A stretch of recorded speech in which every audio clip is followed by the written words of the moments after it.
এটা আমরা করছি না। দলকে এবং সরকারকে আলাদা করে রাখতে হবে। দলের যিনি প্রধানমন্ত্রী হবেন বা বিভিন্ন পদে সরকারের পদ পদবিতে থাকবেন, তারা দলের কোন পদ পদবিতে থাকতে পারবে না, এই কথাটা পরিষ্কারভাবে বলতে হবে।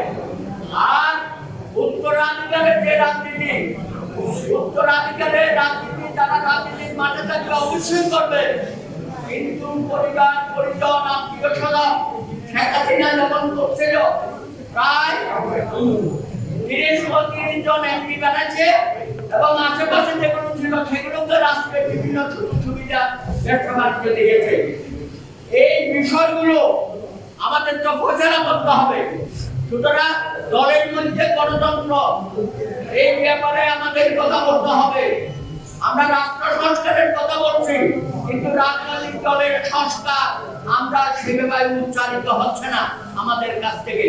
সুতরাং আমি মনে করি যে রাষ্ট্রের সংস্কার সবকিছু এই সরকারের উপর চাপাচাপি করতে হবে না।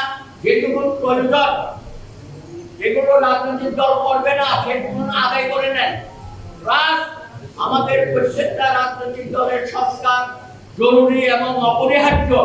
এইটা ছাড়া বাংলাদেশে আগামী দিনে যেটা আমরা আশা করছি, একটা গণ অভ্যুত্থানের মধ্য দিয়ে যে সম্ভাবনা সৃষ্টি হয়েছে, তরুণ সমাজ আমাদেরকে যে সম্ভাবনাময় বাংলাদেশ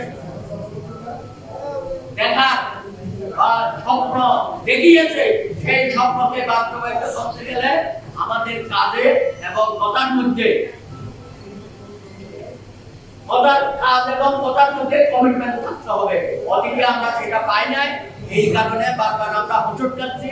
আমরা এইবার হোঁচট খেতে চাই না, আমরা উঠে দাঁড়িয়েছি, এখন আমরা দৌড়াতে চাই। ধন্যবাদ।